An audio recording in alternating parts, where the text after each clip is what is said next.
Ting biruan, pero may laman ng bawat usapan. Si Papa Ambet, eto na ang Papa Ambet! Uy, Papa Ambet. Doon umamin ka. trending. Napanood mo na yung sa Big 4, no? Actually, ngayon lumalabas Big 7 ba or what? Lucky 7? Kasi may mga iba pa pala.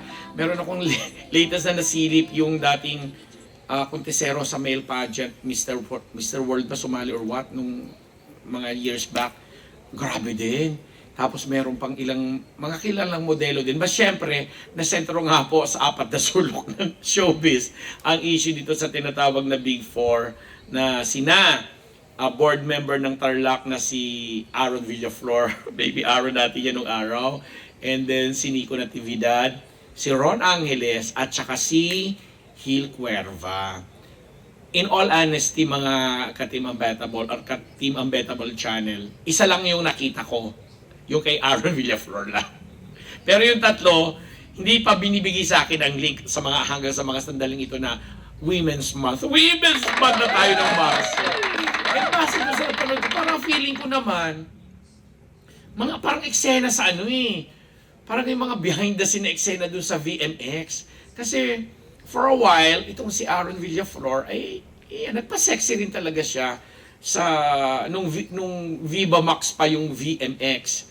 And yun nga lang parang gano'n na parang hindi kasi medyo graphic yung hindi ko lang alam kung edited yun doon kasi di ba pag mga eksenang alam mong kinuha lang or ninakaw sa mga eksena sa maaring hindi na ipalabas, okay, sa VMX. Maliwanag. Hindi nga siya maliwanag medyo dim. Pero nakikita mo at alam mong yung aktor yon. And basta pero hindi nakakahiya kung ang pag-uusapan ay si Junjun.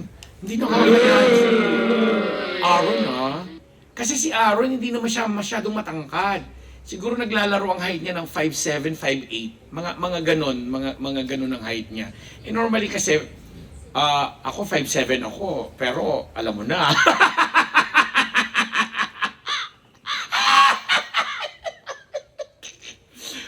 Hindi, walang isyong clinical discussion.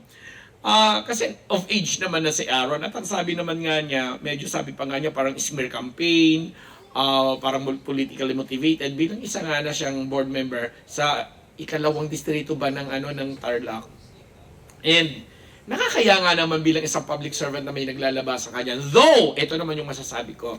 Nung base doon sa napanood ko na mga 3 to 4 minutes na video, pinagtsaga ko naman 3 to 4 minutes. May mahaba yun yung ganung kahabang video. Wala siyang awareness at all. Talagang hindi niya alam. In fact, ang sweet-sweet pa niya dun sa kaeksena niya na babae na sabi nga ng mga netizen at yung mga talagang nag-a-analyze nung pinanood nila, hindi naman ganun kagandahan si Ateng. Hindi rin, may katawan, sexy, makinis, at alam nating sinasabi nga mukhang mayaman di umano na ang kwento nga, ito kwento lang daw di umano, ang kwento parang binayaran pa nitong babae yung mga nakaka-eksena niya kasi bukod dun sa apat na iba-ibang iba-ibang scenario po iba-ibang situation, iba-ibang oras na definitely iba-ibang araw naman siguro yun. Hindi sila sabay-sabay na apat at tig-iisa. Binayaran niya, bukod pa doon sa apat, may mga iba pang mga kilalang male models at isa na nga itong nasabi ko parang lumabas pa sa Mr. World nung araw na naka-eksena rin niya. But anyway, to cut the story short, and makikita mo doon si Aaron na talagang kaya nga sinabi ko baka parang kinuha yung sa eksena ng mga ginawa niya sexy movie sa Viva Max or VMX before kasi makikita mo nag-i-emote siya doon yung kunwari ka-eksena niya nakikipagtitigan siya sa mata mga gano'n tapos yung parang ninanamnam but the thing is yung babae kasi na sinasabi doon sa video is the same girl na sinasabi nila kasi isa nga lang napanood ko na naka-eksena din ni Hil, ni Nico at saka ni Ron ay hindi naman lumalabas sa mga Viva Max movies kaya medyo confusing yung mga scenario but bibigyan na natin yung benefit of the doubt. Kasi sinabi naman ni Aaron, wala namang, di ba, of age naman siya. I mean, nangyayari naman talaga yon sa totoong buhay na may girlfriend ka or meron ka nakikilala dyan, nagkatipuhan kayo, pwede kayong alam mo no, mag-casual chuchu, bembangan or whatsoever, kahit hindi pa kayo mag-asawa, mga ganun eh. The thing is, yun nga lang, hindi alam ni Aaron na siguro may hidden camera si girl or cameras. Kasi may mga anggulo talaga eh. May halos extreme close-up. Tapos merong eksenang medyo medyo makikita mo silang dalawa. Di ba? So, kinakatukat, inedit. Obviously, ginawa ito, sino pa bang pagbibintangan kundi yung girl? Ginawa ito siguro para, magpasabog ng iskandalo or what, eksena or whatsoever. Yun nga. So, may ang sinabi na nga lang ni Aaron is, baka, pero baka ibinibenta niya ng mas mahal, ano? Pero binayaran niya itong mga, ang chika binayaran niya. Yeah, di ba? Binayaran niya itong mga nakaka-eksena niya. At may nagkukwento naman, base, again, ito yung kinikwento ko sa inyo, base sa mga nakapanood. Kasi ako po, totoo naman, nakapanood na ako ng isa lang. Yung the rest, hindi ko pa nakikita ang link. But, bayaan nyo, babagi ng kayo. Hindi ako madamot. yung kay Hil Cuerva, na ngayon ko nga lang nalaman na pamangkin pala siya ni Bing Loizaga. Isang magaling na model, actually internationally, kilala sa pagmo-model-model hanggang naging kapuso artist siya at naging jowa nga nung bibibibay natin na si Lexi Gonzalez, pero break na sila, no? Tapos, itong si Hil Cuerva, kaya napapansin, kasi bukod sa kanilang apat na may lumabas di umano, yung kay Hil Cuerva daw, bukod sa talagang okay din si Junjun, hindi gumamit ng proteksyon. Diba? Talagang ninamdam daw ng bonggang-bongga kasi hindi nga protektado yung ano niya. Unlike nung nakita natin nung makita ko talaga yung kay Aaron, hi, nakamalaki-malaki naman, pero nakaprotektado. Ano ba ito pinag-uusapan ko dito sa channel? Yung kay Hil daw, wala. Pero, wow. Isa rin sa may pagmamalaki. Tapos, yung kay Ron Angeles, nagkagulo ang sangkabaklaan.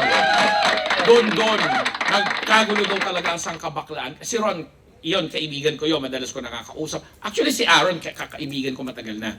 Pero itong si Ron, of late kasi, sa maraming mga projects na ginagawa niya, na lagi kami nag-uusap, nagkikita, at saka, pamangkin siya ng isang malapit na kaibigan ko. Hindi ko na sasabihin ko ang pangalan, pamangkin din siya ng isang malapit kong kaibigan. So anyway, nagkagulo yung sangkabaklaan doon kasi, may mga sexy pics, sa mga sexy pictorials kasi ni Ron Angeles, na syempre naka-brief siya or siya, wala kang, alam mo kasi ang mga bakla, pag tumitingin ng ganyan mga pictorial, tinitingnan yung bukol sa harap.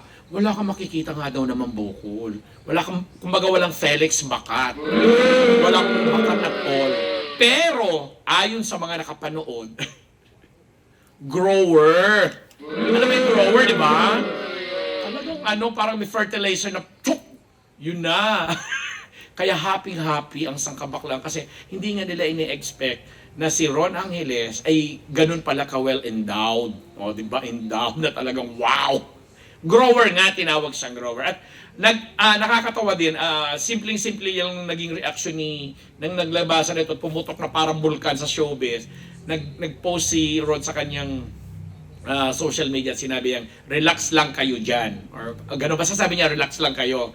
Na, hindi man pag-amin or hindi man denial, pero ang ganda, di ba? Alam mong, wow!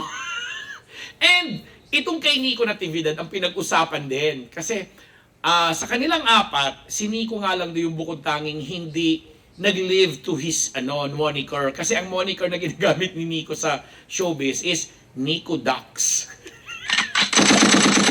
Pero doon sa napanood daw sa video, dito sa same girl, again same girl hindi naman daw pala ganun ka-Dax. Kaya, kung kinumpara-kumpara yung tatlo, nangunguna si Aaron, si Hil, si Ron, pero pagdating kay Nico, hindi nga Dax. Pero, ang galing naman daw sa performance. At eto pa, kaya naging controversial itong si Nico, kasi during the act itself, parang sinabi pa niya o narinig siya nagsasalita na parang next time isasama ko si Zeus. Siyempre lahat ng 1 plus 1, 1 plus 1. Sinong Zeus? Wala namang kaibigan or malapit na malapit sa kanyang kaibigan niyang Zeus, kundi si Zeus Collins, di ba? With all due respect, di umano ha, si Zeus. Yun ang narinig ng mga nakapanood na binanggit. At eto pa, inaabangan ng sambayanan ngayon kung mauuwi ba sa hiwalayan, sa kung ano pa mang issue kasi sa akin lang 4, bukod tanging si Nico yung pamilyado, may asawa at may anak. Kaya ano daw kaya magiging reaction ng asawa niya. So yun mga ganun pinag-uusapan natin sa kanilang 4, deadma pa rin si Hill at saka si Nico, pero si Ron, nag-post na siya na sabi niyang relax lang kayo dyan, habang si Aaron naman, sinasabi niya baka pinick up lang yan doon sa mga pelikulang ginawa niyo, mga eksena, at maaaring may politikang involved kasi nga isa siyang politiko.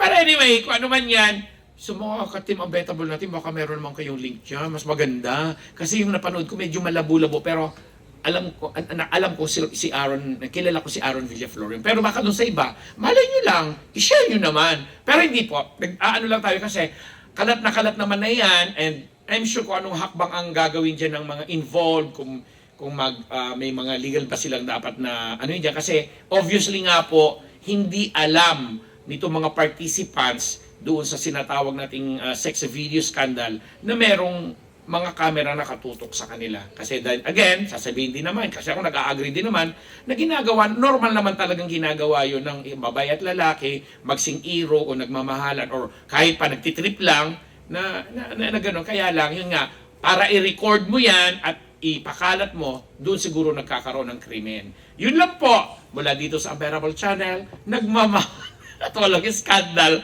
ang bet na po. Doktor, bigyan mo ako ng link.